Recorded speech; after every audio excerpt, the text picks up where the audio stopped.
몇 명만 부장님하고 선생님만 이렇게 저 반갑게 인사해 주시는 것 같은데 다시 한번 할렐루야.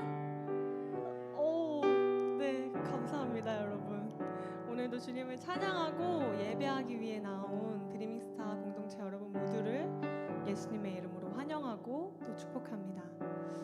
이 시간도 우리의 온 마음을 다하여서 주님을 찬양하면 좋겠는데요. 특별히 이 시간 우리가 찬양할 때에는 이러한 마음 가지고 찬양했으면 좋겠습니다. 우리를 예배의 자리로 인도하신 주님, 주님의 그 사랑을 노래합니다. 다윗이 기쁨으로 춤을 추며 주님 한 분만을 찬양하고 높인 것처럼 우리도 그렇게 예배하길 원합니다. 이 시간 그러한 마음 담아 함께 찬양하길 원합니다. 우리 함께 자리에서 일어나서 찬양할까요?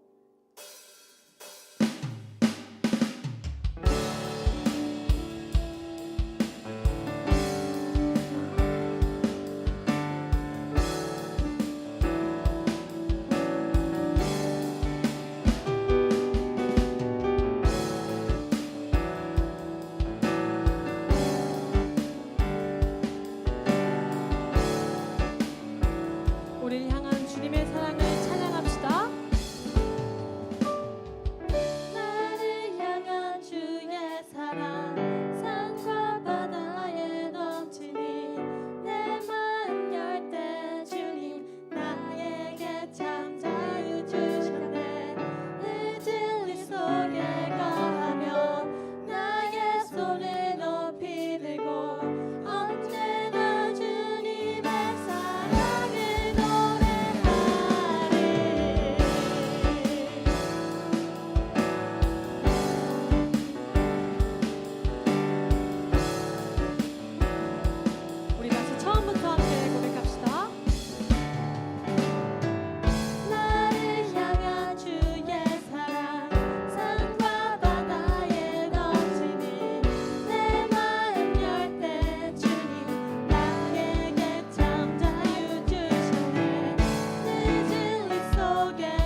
시간 계속해서 주님 안에서 찬양의 자유함을 가지고 나아갑시다.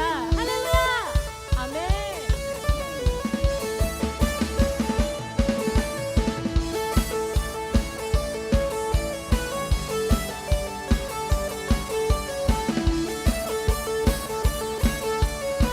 나는 자유 안에, 나는 자유 안에, 춤추며 나는 자유 안에, 주의 사랑이 나를 자유케 하네. 나는 찬양 안에, 나는 찬양 안에, 춤추며 나는 찬양 안에, 주의 사랑이 나를 찬양케 하네.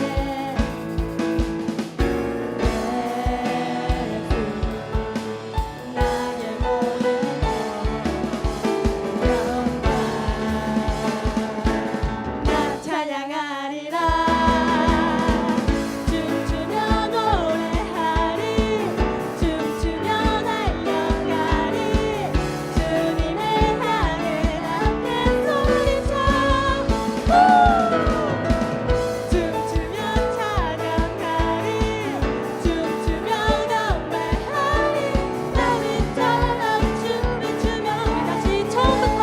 나는 자유 안에, 나는 자유 안에, 춤추며 나는 자유 안에, 주의 사랑이 나를 자유케 하네. 나는 찬양 안에, 나는 찬양 안에, 춤추며 나는 찬양 안에, 주의 사랑이 나를 찬양케 하네. 예수,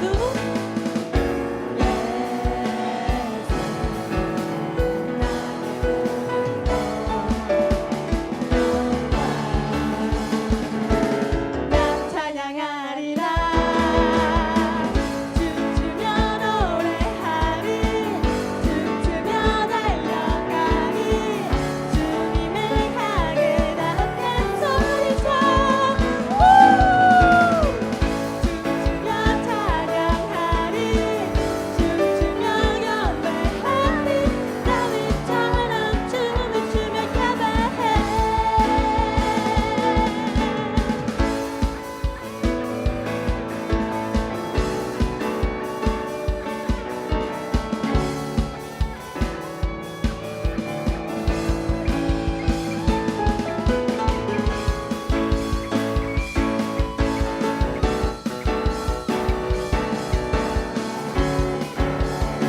우리 전심으로 함께 고백합니다. 예수, 나의 모든 영광 나 찬양하리라. 춤추며 노래하리, 춤추며 달려가리, 주님을 향해 다 함께 소리쳐.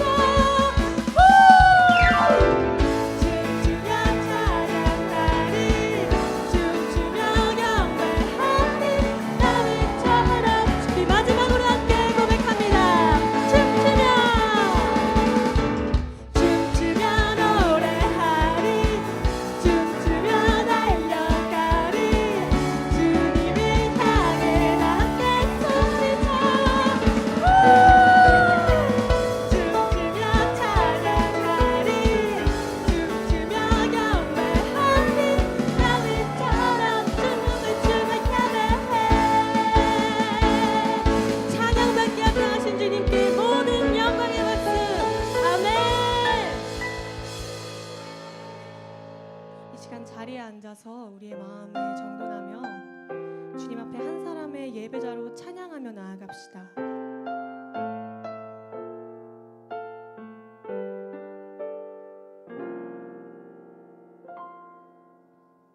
나는 하나님을 예배하는 예배자입니다.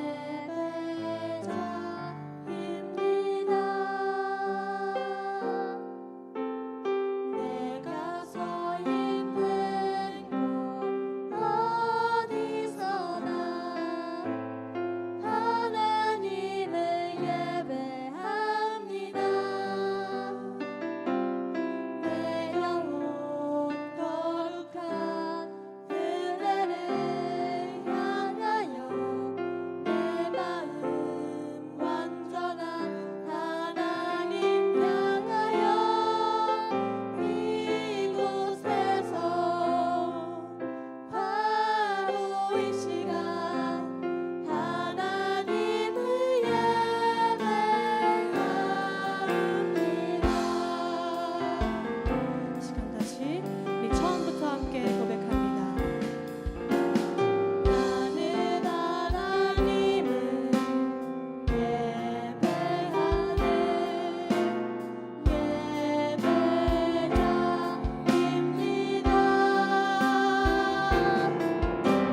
예배에 집중하게 하소서. 하나님을 예배하는 한 사람의 예배자로 이 시간 주님을 만나고 주님 한 분만 높이게 하소서. 그런 기도 제목과 마음 가지고 함께 기도합니다. 주여,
사도신경으로 우리의 신앙을 고백합니다.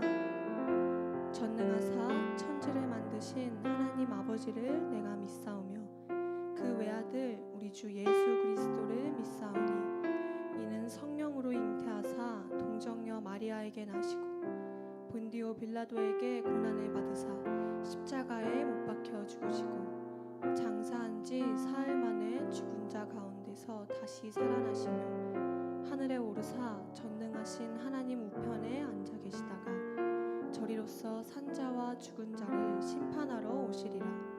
성령을 믿사오며 거룩한 공회와 성도가 서로 교통하는 것과 죄를 사하여 주시는 것과 몸이 다시 사는 것과 영원히 사는 것을 믿사옵나이다. 아멘.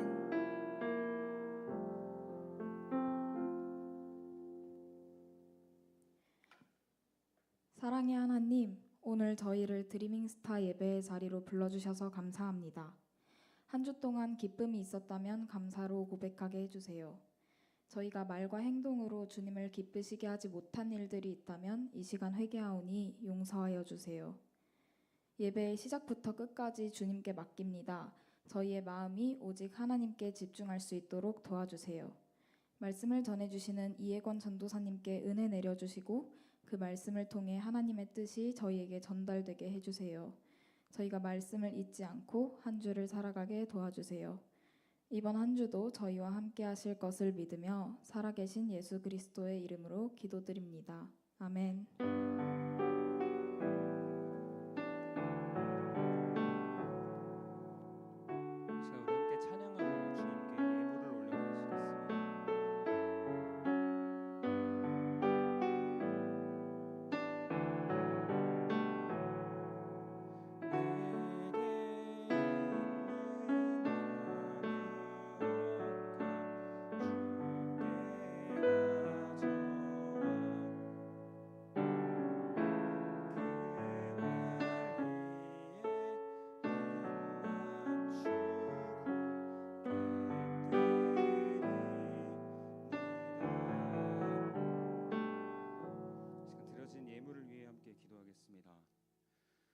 부활하셔서 지금도 살아계신 주님, 오늘도 우리를 이끌어 주심에 감사를 드리며 주님 앞에 시간과 정성을 바쳐 이 자리에 나와왔습니다. 오늘 예배드리는 우리가 우리의 마음과 정성을 올려드리고 우리 소유의 일부를 어쩌면 전부를 주님께 올려드리며 나아갑니다. 우리가 올려드리는 이 예물을 기뻐 받아주시고 주님의 교회를 세워가는 데 올바르게 사용되어지게 하여 주시옵소서. 이제 말씀을 듣습니다. 시간과 정성, 우리의 소유, 이제는 말씀을 통해 주시는 은혜로 우리의 믿음도 올려드리기를 소망하오니 우리 가운데 함께하여 주시옵소서. 우리의 찬양받기 합당하신 예수 그리스도의 이름으로 기도드렸습니다. 아멘. 오늘 우리가 함께 나눌 말씀은 역대상 15장 25절부터 29절까지 말씀입니다. 역대상 15장 25절부터 29절까지 말씀. 성경책이 있는 친구들은 직접 한번 찾아보시고, 혹시 성경책이 없는 친구들은 앞에 화면을 보시고 함께 봉독했으면 좋겠어요. 저 한 절, 그리고 우리 여러분 한 절 봉독하시겠습니다. 다윗과 이스라엘 장로들과 천부장들이 오베데돔의 집에서 주님의 언약궤를 옮겨오려고 기쁜 마음으로 그리로 갔다.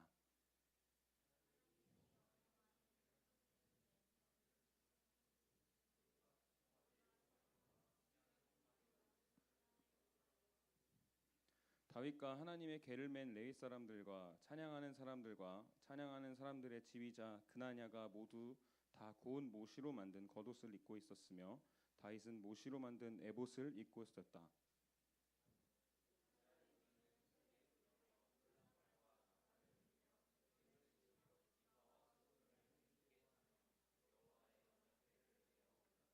함께 봉독합니다. 여호와의 언약궤가 다윗성으로 들어올 때에 사울의 딸 미갈이 창으로 내다보다가 다윗 왕이 춤추며 뛰노는 것을 보고 그 마음에 업신 여겼더라. 아멘. 오늘도 함께 예배할 수 있음이 기쁨입니다. 오늘 우리는 다윗처럼 춤을 추면서라는 제목의 말씀으로 함께 은혜를 나누어 보려고 합니다. 여러분, 우리가 찬양 집회나 수련회 때 자주 하는 찬양인데 주님의 임재 앞에서라는 찬양 다들 아시죠? 주님의 임재 앞에서 하면 안 되는데.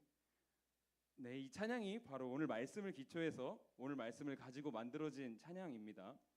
오늘 말씀을 보면 다윗이 주님의 궤를 가져오려고 오벳 에돔의 집에 기쁘게 갔다라고 합니다. 이 오늘 말씀을 보면 이스라엘의 초대 왕이었던 사울의 뒤를 이어서 다윗이 왕이 된 상황입니다. 다윗은 왕이 돼서 왕의 권력을 자신을 위해서 사용하는 것이 아니라 앞으로 자신이 통치하게 될 이스라엘의 중심에 하나님을 모셔서 하나님을 따르는 이스라엘을 만들고 싶어 했습니다. 다윗이 생각했을 때 하나님의 뜻대로 정치를 하고 하나님께 나아갈 길을 묻기 위해 필요했었던 것은 바로 오늘 말씀에서 나오는 주님의 궤였습니다. 이 하나님을 중심에 모시는데 왜 주님의 궤가 필요했을까요? 혹시 아는 친구가 있을까요? 그렇죠, 이거는 제가 예상한 반응이에요. 주님의 궤를 언약궤라고도 하는데 언약궤는 이스라엘 사람들에게는 하나님의 임재의 상징이자 하나님께서 이스라엘과 함께한다라는 그 동행의 상징이었습니다. 출애굽기 당시에 하나님의 명령에 따라 애굽에서 나와 광야에서 하나님의 율법을 받고 성막을 건축하게 됩니다. 이 창세기 말씀을 보게 되면 원래 하나님의 뜻을 구하려면 하나님을 만나려면 산으로 올라가야 했습니다. 그리고 모세도 매번 산에 올라가서 하나님의 명령을 받았는데 하나님은 어느 날 모세에게 성막을 짓고 그 성막의 가장 안쪽에 있는 지성소에 주님의 궤, 언약궤를 놓으라라고 명령을 하십니다.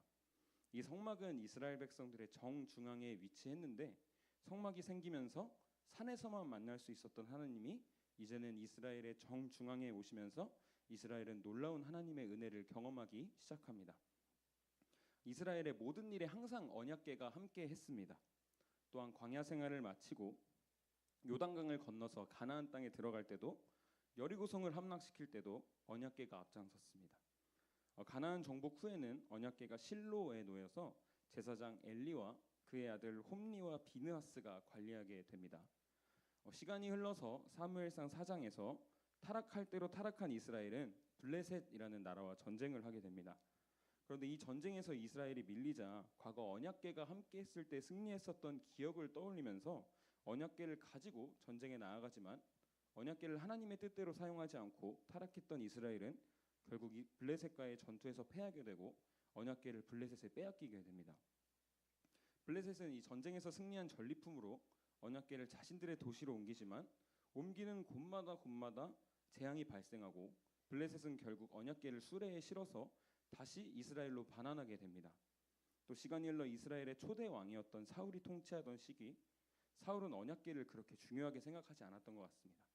사울이 잘한 것도 있지만 후반부에 자신의 의를 따랐고 하나님을 찾지 않았습니다. 그래서 하나님과의 관계가 깨어지고 결국은 신접한 여인까지 찾게 됐다라고 합니다. 그로 인해서 사울 시대에는 이 중요했던 언약의 상징, 하나님의 임재를 상징하는 언약궤는 방치되어 있었습니다. 그런데 이런 사울과는 반대로 다윗 안에는 하나님을 의지하는 믿음이 있었습니다. 이스라엘의 왕으로 세워지는 모든 과정 가운데 놀라우신 하나님의 이끄심이 있었기 때문에 다윗이 가장 먼저 하고 싶었던 것은 하나님을 중심으로 모셔서 친밀하게 교제하는 것이었습니다. 따라서 다윗은 왕위를 시작하며 하나님의 궤, 이 언약궤를 자신이 앞으로 통치하게 될 중심부, 자신의 궁전에 놓기를 원했습니다. 다윗은 만반의 준비를 하고 오늘 말씀에서 언약궤를 가져오며 기쁘게 춤을 추고 기뻐합니다. 이 말씀만 놓고 보면 너무나도 즐거운 이야기, 해피엔딩인데 사실은 한 번의 실패를 경험했습니다. 우리가 나누고 있는 역대상 15장이 아니라 13장 말씀을 보게 되면 다윗은 이미 한 번 언약궤를 가져오려고 시도했던 적이 있습니다. 그런데 이 다윗이 언약궤를 가져오려고 했던 첫 번째 시도는 실패하게 되는데 그 이유를 알아보면 1차 시도 때 언약궤는 기랏 여아림의 아비나답이라는 사람의 집에 있었습니다. 다윗과 온 이스라엘을 함께 모여서 왕이었던 사울이 신경 쓰지 않아 방치되었던 언약궤를 가져오기 위해 기랏 여아림으로 떠납니다. 그렇게 기랏 여아림에 있는 아비나답의 집에 도착한 다윗은 새 수레의 언약궤를 싣고 그 수레는 우사와 아히오가 몰게 됩니다. 그리고 언약궤가 예루살렘으로 이동할 때 기쁨이 가득했던 다윗과 온 이스라엘은 힘을 다하여 여러 가지 악기로 노래하며 하나님을 찬양하며 이동합니다. 그렇게 언약궤를 옮기던 길 기돈의 타작마당에 이르러서 소들이 갑자기 뛰어서 언약궤가 떨어질 위기에 처합니다. 그래서 그 수레에서 떨어질 위기에 처하자 수레를 몰던 우사는 언약궤가 떨어지는 것을 막기 위해 언약궤를 잡게 되는데 그 자리에서 우사는 죽게 됩니다. 이 우사의 죽음으로 다윗은 두려워하여서 다윗성에 언약궤를 마저 옮기는 것을 포기하고 오벳 에돔이라는 사람의 집에서 언약궤를 보관하게 됩니다. 이렇게 언약궤를 옮기던 1차 시도는 실패하게 됩니다. 다윗의 1차 시도가 왜 실패했는가를 한번 함께 알아보면 역대상 13장 1절 말씀을 보면 다윗이 천부장과 백부장 곧 모든 지휘관과 더불어 의논하고 라고 기록되어 있습니다. 다윗, 천부장, 백부장, 또 모든 지휘관과 제사장, 레위 사람과 이스라엘의 온 회중이 등장하는데 그 안에 하나님의 이름을 찾아볼 수 없습니다. 다윗이 했었던 치명적인 실수는 하나님께 뜻을 구하지 않았다라는 것입니다. 하나님께 묻지 않았었기 때문에 또 하나님의 뜻보다 자신의 열심이 앞섰기 때문에 언약궤를 직접 만지는 것은 그 누구에게도 허락되지 않았고 언약궤에 고리를 달아 옮기거나 관리하는 것은 레위 사람 중에서도 고핫 자손만이 관리할 수 있다는 사실을 알지 못했습니다. 모든 의들과 의논하고 뜻을 구했지만 정작 가장 중요했던 하나님께 뜻을 묻지 않고 깨닫지 못했던 다윗은 결국 실패를 경험하게 됩니다. 이 당시 블레셋의 방법, 이방 나라의 방법인 수레를 통해 언약궤를 옮겼고 또 직접 언약궤를 만졌기 때문에 우사는 죽게 되었고 이 일로 인해서 1차 시도는 실패할 수밖에 없었습니다. 그리고 실패를 경험한 다윗은 하나님이 왜 언약궤를 가져오는 일을 멈추게 하셨는지 그 원인을 찾기 위해 고민했을 것입니다. 그리고 시간이 흘러서 다윗은 하나님의 방법대로 하지 않았던 자신의 모습을 돌아보게 됩니다. 그리고 궁전을 세우고 하나님의 궤를 둘 곳을 마련하고 장막을 쳤습니다. 사람들과만 의논했던 다윗은 이제 하나님의 뜻을 알게 됩니다. 하나님의 뜻대로 하나님의 방법대로 레위 자손을 불러 모은 다윗은 오늘 말씀 15장 13절에서 이렇게 말합니다. 전에는 너희가 매지 아니하였으므로 우리 하나님 여호와께서 우리를 찢으셨으니 이는 우리가 규례대로 그에게 구하지 아니하였음이라. 아멘. 이 이후 말씀을 보게 되면 모인 레위인들이 하나님께 올바르게 나아갈 수 있도록 몸을 성결하게 하고 구별되어서 하나님께 나아가게 했습니다. 이스라엘인 실패를 경험했음에도 포기하지 않고 하나님의 뜻에 따라 만반의 준비를 했던 다윗과 온 이스라엘의 노력에 오늘 말씀과 같이 언약궤는 무사히 다윗성으로 들어오게 됩니다. 그리고 이 모습을 보고 다윗을 넘어 온 이스라엘이 환호성을 울리며 온갖 악기와 노래로 하나님께 찬양을 드립니다. 그리고 여기서 다윗은 너무나도 기뻤던 나머지 왕의 신분이었음에도 불구하고 힘을 다해 춤을 추었다라고 합니다. 하지만 그 모습을 본 다윗의 아내이며 사울의 딸이었던 미갈은 그를 업신여겼다라는 말씀으로 오늘 말씀이 마무리가 됩니다. 우리는 오늘 말씀을 통해서 우리의 모습을 점검해 볼 수 있을 것 같습니다. 첫째로 하나님은 배제하고 우리의 최선으로만 신앙생활을 하고 있지는 않은지 우리의 믿음을 점검해 봐야 됩니다. 언약궤를 가져오는 것은 하나님을 중심에 모신다라는 뜻을 가지고 있었습니다. 중심에 하나님을 모시기를 원하면서 하나님의 방법이 아닌 자신의 방법대로 했던 다윗은 이제 하나님의 뜻을 알게 되어서 언약궤가 들어올 자리를 만들고 하나님의 뜻대로 레위 자손이 직접 메고 옮길 수 있게 하도록 했습니다. 또 언약궤를 가져올 때 레위 자손을 그냥 보내는 것이 아니라 하나님께 올바르게 나아갈 수 있도록 성결하라고 명령하면서 하나님께 올바르고 깨끗하게 나아갈 수 있도록 자신의 실수를 바로잡고 올바르게 하나님께 나아갑니다. 이러한 다윗과 같은 믿음의 모습이 우리 안에 있어야 합니다. 혹시 우리 안에 주님을 향한 열정과 믿음이 가득하지만 그 안에 하나님이 없다면, 하나님의 뜻을 구하지 않는다면 우리는 우리의 믿음의 모습을 다시 한번 점검해 봐야 됩니다. 하나님께서는 실수가 없으신 분이지만 비유로 우리의 최선보다 하나님의 실수가 낫다라는 말이 있습니다. 만일 우리가 신앙생활을 하면서 열심으로 준비해온 하고 온 마음과 정성을 다하더라도 그 안에 하나님이 계시지 않다면, 하나님의 뜻을 구하지 않는다면 그저 공허한 울림에 불과할 것입니다. 또한 인간의 생각으로는 그 무거운 언약궤를 당연히 수레로 옮기는 것이 더 간편하고 편했겠지만 하나님의 뜻은 구별된 레위 자손이 언약궤를 직접 메고 한 걸음 한 걸음 걸으며 예루살렘으로 나아가는 것이었습니다. 우리의 삶과 신앙생활도 오늘 말씀에서 다윗에게 주어진 상황과 같습니다. 다윗이 자신의 방법대로 수레를 통해 언약궤를 옮겼던 것과 같이 우리는 신앙생활을 할 때 효율을 따지고 편리성을 따지는 모습들이 있습니다. 당연히 가장 쉽고 간편하게 하는 게 사람의 생각으로는 최고일 것입니다. 그렇지만 1차 시도의 언약궤 운반 과정을 돌아보게 되면 우리의 신앙생활에 넓은 길은 존재할 수 있지만 계속해서 편한 길을 찾고 우리의 욕구를 채워주는 것들은 결국 언약궤를 수레로 운반했던 것과 같이 잘못된 길일 가능성이 큽니다. 하나님을 믿는, 예수님을 믿는 우리는 주님께서 가셨던 것과 같이 좁은 길을 걸으며 밤낮으로 기뻐해야 합니다. 지금을 살아가는 우리에게도 주님께서 우리에게 요구하시는 언약궤를 옮기는 모습, 믿음의 모습이 있습니다. 우리도 다윗과 같이 구별되었던 레위 지파와 같이 우리에게 주어진 언약궤를 직접 메고 한 걸음 한 걸음 주님께 믿음으로 나아가야 합니다. 오늘 말씀에서 다윗과 같이 하나님의 뜻을 깨닫고 알아서 마음속에 모시고 하나님의 명령대로 행하시는 저와 모든 드리밍스타 여러분들이 되시기를 소망합니다. 마지막으로는 하나님의 일에 반드시 동참해야 한다라는 것입니다. 오늘 말씀 마지막 구절을 보면 기뻐 감격하여 춤을 추는 다윗을 보고 그의 아내이자 사울의 딸이었던 미갈은 다윗을 업신여겼다라고 합니다. 이 단순히 업신여기는 차원을 넘어서 언약궤가 왔음에도 기쁨을 느끼지 못하는 미갈의 모습을 보면 언약궤를 옮기는 일에 동참하지 않았다라는 사실을 알 수 있습니다. 우리는 미갈과는 반대로 왕이라는 지위를 내려놓고 기쁘게 찬양했던 다윗과 같은 열정이 있어야 합니다. 지금이야 제가 다윗처럼 열심히 찬양을 하고 여러분들이 보기에 저 사람은 뭐 때문에 저렇게 신나게 찬양을 할까라고 생각을 하실 수도 있지만 저도 미갈과 같았었던 때가 있습니다. 제가 다윗이니까 나처럼 해라고 이야기하고 제 자랑을 하는 것이 아니라 제가 지지난주 설교 때 여러분들한테 얘기해줬던 그 제 고향 이천 싸움 2등 형 기억나세요?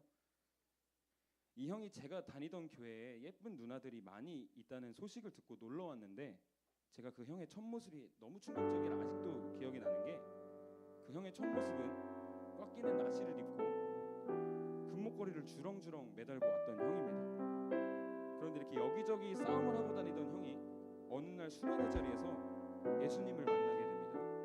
그리고 지금은 그 뒤로 삶이 뒤바뀌어서 신학교에도 가고 전도사가 됐습니다. 제가 한 초등학교 6학년, 중학교 1 그 언저리쯤에 이 형이 예수님을 만나고 성격도 바뀌어서 찬양 시간만 되면 가만히 앉아있지를 못했습니다.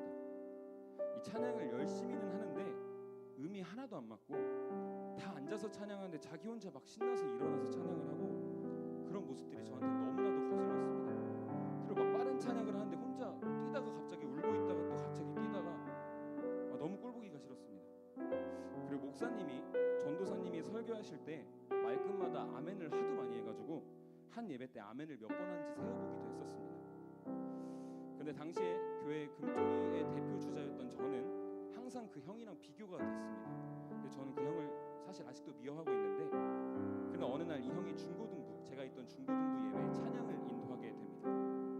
저는 그때 우리 하운이처럼 찬양팀에서 베이스를 치고 있었는데 그때 제가 왜 그랬는지 모르겠는데 그 형이 인도하는 날이면 막 혼자 신나가지고 뛰어다니고 막 손잡고 찬양하자 그러고 소리를 지르면 그렇게 꼴보기가 싫을 수 없어가지고 제가 어떻게 했을 것 같으세요? 그 형이 진짜 유명한 몸치 박쥐인데 찬양 들어가는 타이밍을 놓치거나 음이 안 맞으면 내가 기분이 나쁘다라는 걸 티내기 위해서 인상을 찌푸렸습니다. 그리고 자꾸 그렇게 돌발 행동을 하면 그냥 베이스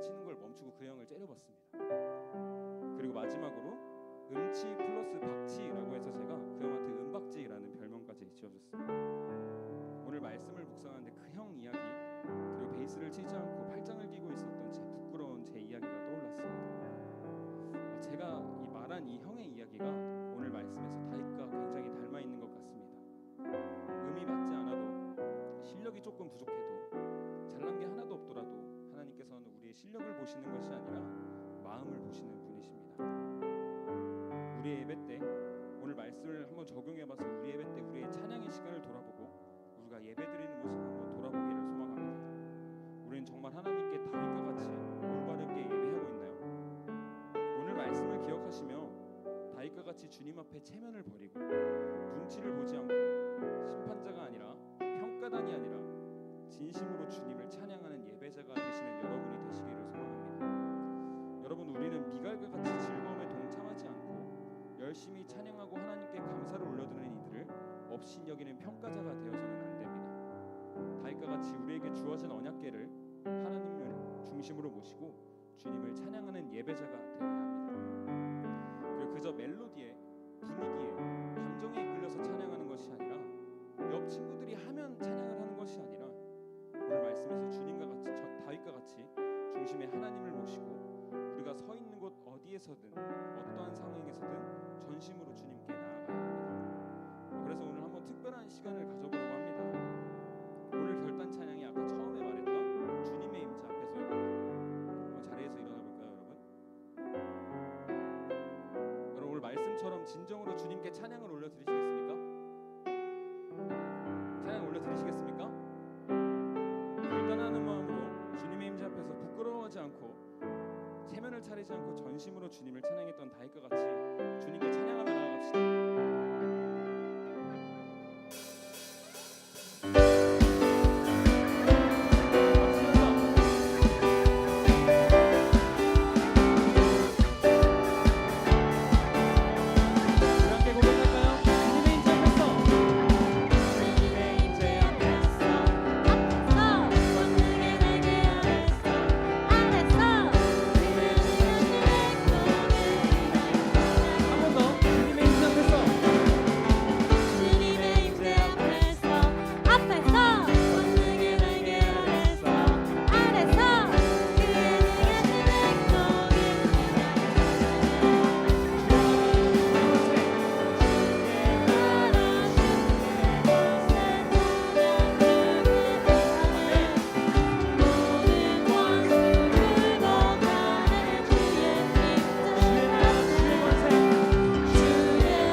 아버지고 성자 성령 삼위일체 하나님의 놀라운 은혜와 사랑과 축복하심이 오늘 말씀 따라 하나님 말씀만 붙들고 다윗처럼 춤을 추며 주의 임재 앞에 기뻐하기로 다짐하는 드리밍스타 모든 권속들을 위해 이제로부터 영원토록 함께하옵시기를 간절히 축원하옵나이다.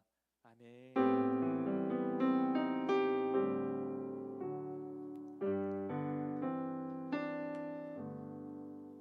네, 우리 함께 인사하고 소식 나눠볼까요?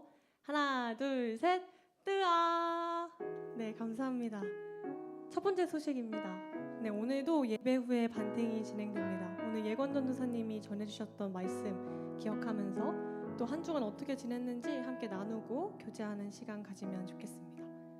다음 소식 한번 볼까요? 네, 상반기 제자훈련 안내입니다. 오늘부터 이제 7월 13일 주일까지 오전 11시에 최병원홀에서 제자훈련이 진행됩니다. 신청한 친구들 다들 기억하죠? 오늘 반팅 후에 최병원홀에서 제자훈련이 있으니까요. 늦지 않게 함께 모여주면 좋겠습니다. 네, 다음 소식입니다. 출석 챌린지 안내인데요. 반갑다 친구야 라는 제목으로 7월 27일 여름 수련회 전까지 전체 주일 예배 출석 인원이 60명을 달성하면 모두에게 베스킨라빈스 아이스크림을 쏘는 출석 챌린지가 진행이 됩니다.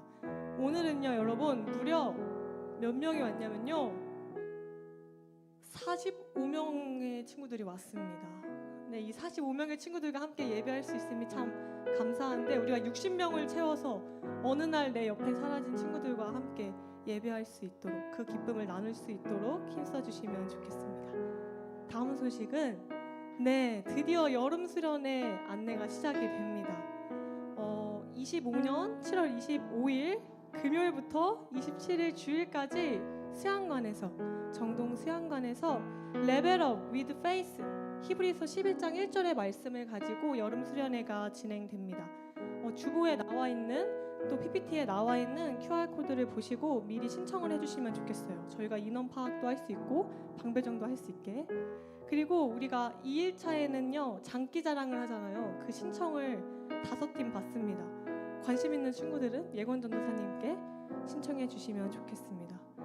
참가를 희망하는 친구들은 그렇게 연락해 주시고 또 우리 예배당 뒤편에 가정통신문이 준비되어 있습니다. 나가시기 전에 까먹지 말고 챙겨가셔서 확인하시고 부모님께도 보여드리는 우리 친구들 됐으면 좋겠어요. 그리고 여러분께 한 가지 스포를 드릴 게 있습니다. 바로 6월 마지막 주에 29일 날 최병원홀에서 예배를 드릴 건데요. 레벨업 위드 페이스 튜토리얼이라는 주제를 가지고 함께 예배하려고 합니다.